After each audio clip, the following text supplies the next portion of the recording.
Portugal e Suécia defrontaram-se naquela que foi a terceira e última jornada da main round da fase final do Mundial Polónia-Suécia 2023. Depois de uma vitória sobre Cabo Verde e da Islândia ter perdido diante da Suécia na jornada anterior, Portugal voltava a depender só de si para assegurar um lugar nos quartos de final. A pagar caro o empate diante do Brasil, a seleção portuguesa tinha a difícil missão de bater a atual campeã da Europa e que, além do facto de estar a jogar em casa, contava ainda com um registro 100% vitorioso na competição. Portugal procurava então fazer aquilo que nem Hungria, nem Islândia, nem nenhuma outra seleção conseguiu fazer neste Mundial: vencer a Suécia. Num jogo pautado pelo equilíbrio e decidido nos pormenores, prevaleceu a lei do mais experiente e a Suécia acabou por vencer Portugal por um resultado final de 32-30. Neste vídeo vamos analisar tudo aquilo que se passou no jogo, mas antes disso olhar para a situação em que ambas as seleções se encontravam à entrada para este encontro. De um lado tínhamos Portugal que chegava a este encontro como a equipa sob maior pressão e a jogar literalmente para o tudo ou nada. Já do outro lado, e a contrastar totalmente com a nossa seleção,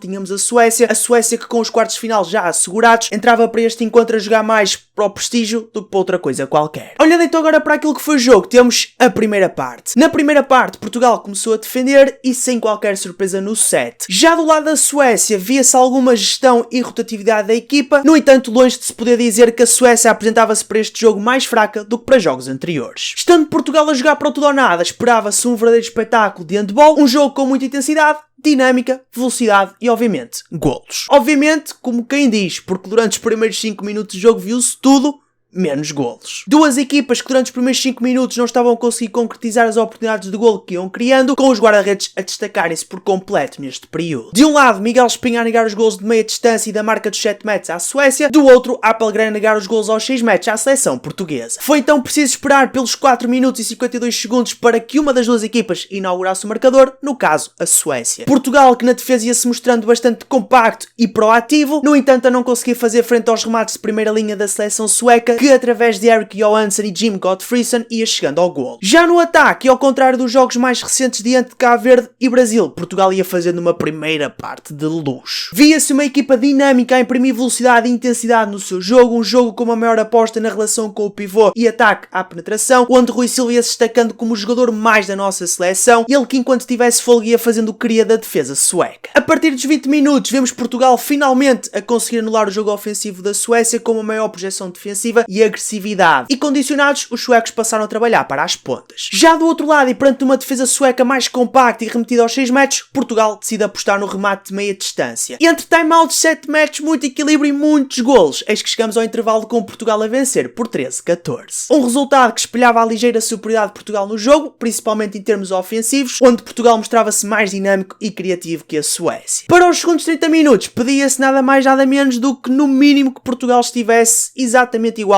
aos primeiros 30 minutos. Indo então para a segunda parte, na segunda parte e até aos 40 minutos de jogo fomos vendo aquilo que parecia uma continuação dos primeiros 30 minutos. No ataque, Portugal dinâmico e a apostar forte no jogo interior com o pivô, já a Suécia a manter a aposta no trabalho para as pontas. Uns primeiros 10 minutos pautados por muito equilíbrio e o resultado espelhava exatamente isso, tínhamos uma igualdade a 18 golos. A entrada para os últimos 20 minutos de jogo é quando tudo muda. A meia distância da Suécia, que até então estava meio apagada, reaparece no jogo e Portugal no ataque começa a cometer diversas falhas técnicas e a não ser eficaz no momento de finalização. Aos 43 minutos de jogo, já a Suécia vencia por 22-18. A sentir a Suécia a fugir no marcador, Paulo Jorge Pereira pede o timeout e deste timeout sai o 7-6. A aposta no 7-6 ainda demorou algum tempo até surtir efeito, mas assim que começou a funcionar o ataque da nossa seleção melhorou e muito. E à entrada para os últimos 5 minutos de jogo, já Portugal só perdia por um golo de diferença, no caso 27-26. Entrávamos então na fase crítica do jogo, principalmente para Portugal que jogava o tudo ou nada. E já dentro dos últimos 5 minutos de jogo, o selecionador sueco pede o timeout e deste timeout sai o golo da Suécia. A Suécia ampliava então assim a vantagem no marcador para 2 golos, resultado 28-26.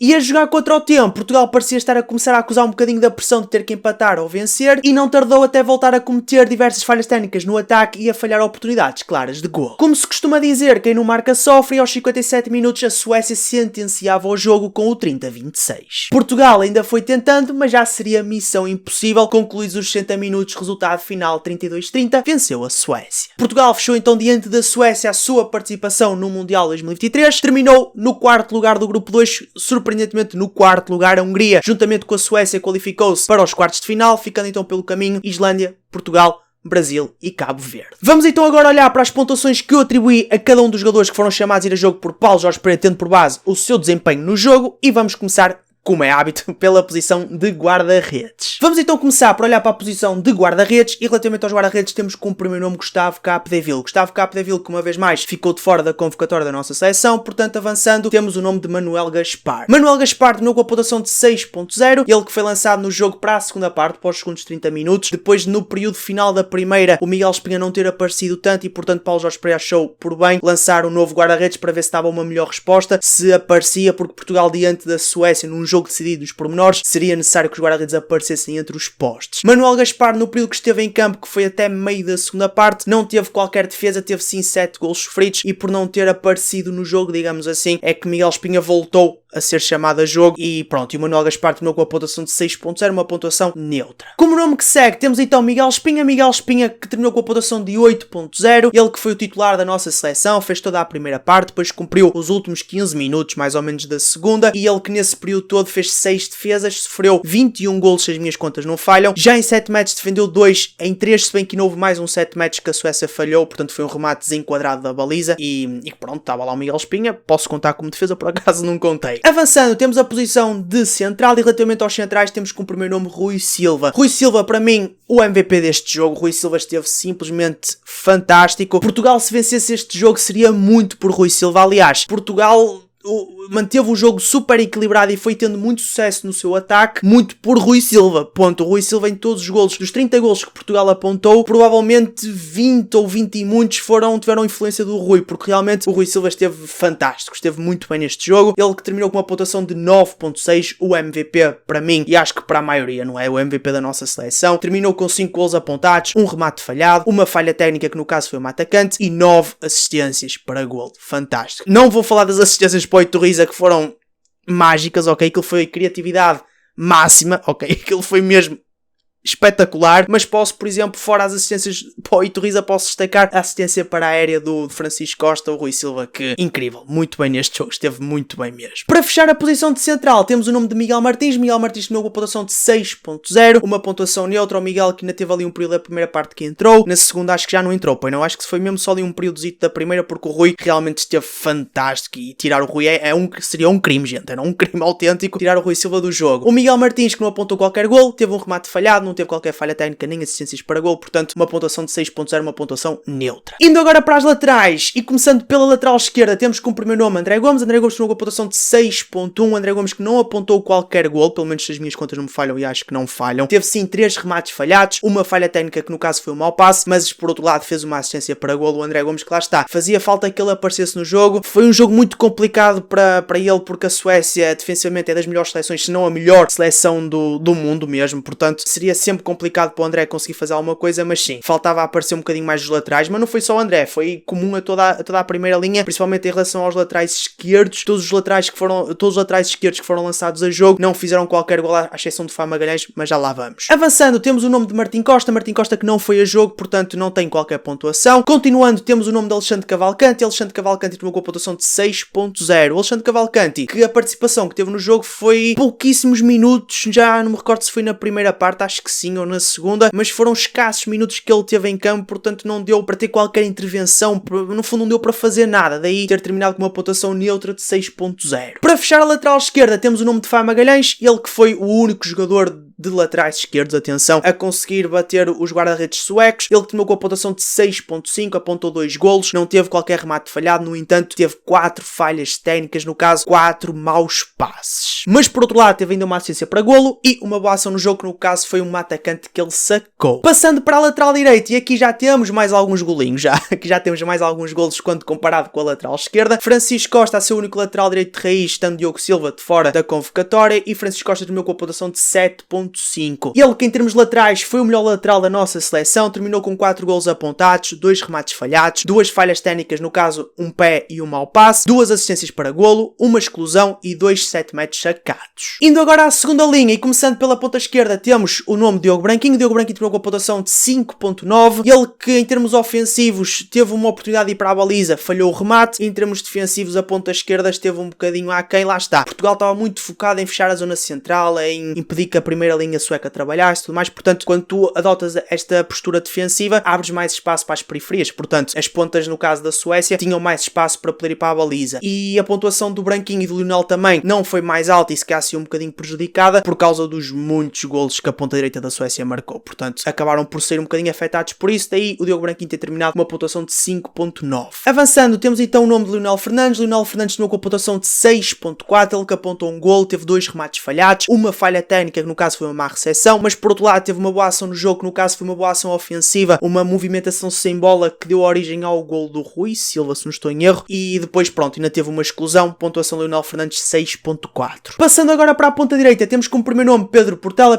que não foi a jogo, portanto não teve qualquer pontuação atribuída, e avançando temos o nome de António Areia. António Areia, que foi o melhor marcador da nossa seleção, terminou com a pontuação de 8.2, ele que apontou 8 golos no total, 5 deles de 7 matches, da marca de 7 matches esteve 100% eficaz, portanto não falhou qualquer remate e também não teve qualquer falha técnica. Para fechar, temos a posição de pivô e relativamente aos pivôs da nossa seleção, começando por Vítor Iturriza, terminou com a pontuação 7.8, ele que foi um dos jogadores mais importantes em termos ofensivos da nossa seleção e também em termos defensivos, mas em termos ofensivos foi onde ele neste jogo se calhar se destacou um bocadinho mais, muito por causa do Rui Silva, que fez com que as bolas chegassem até ele, e os 7 golos que ele apontou tem que obviamente agradecer a Rui Silva porque foi um excelente trabalho do Rui, mas também muito mérito para o Vítor Iturriza na finalização. O que fez com que a pontuação do Vítor Iturriza não fosse um bocadinho mais alta foram os remates falhados. Vítor Iturriza falhou 6 remates à baliza, mas se o Vítor Iturriza por um lado falhou 6 remates, por outro teve 3 7 matches que conseguiu conquistar, teve ainda uma boa ação defensiva que foi uma interseção, mas por outro lado, pronto, lá está, não tão bom, teve 2 exclusões no jogo. Avançando, temos o nome de Alexis Borges. Alexis Borges terminou com a pontuação de 6.3, o Alexis que passou um bocadinho em branco neste jogo, mas teve momentos muito positivos em termos defensivos. Quando eu digo em branco, foi mais na questão ofensiva. Ele que também não foi aposta para o processo ofensivo, se não estou em erro, portanto a aposta em termos de pivôs para o ataque passou mais por Iturriza e por Frade, portanto tendo em conta a prestação defensiva que não foi assim tão vistosa como em jogos passados e também tendo em conta as 2 exclusões que ele teve, a pontuação do Alexis ficou-se pelos 6.3. Por último, temos o nome de Luís Frade. Luís Frade terminou com a pontuação de 6.9, ele que foi muito importante em termos defensivos, lá está uma vez mais, à semelhança do Alexis, a não estar tão bem ou a mostrar-se tanto na defesa como em jogos anteriores, também o adversário era totalmente diferente, a exigência do adversário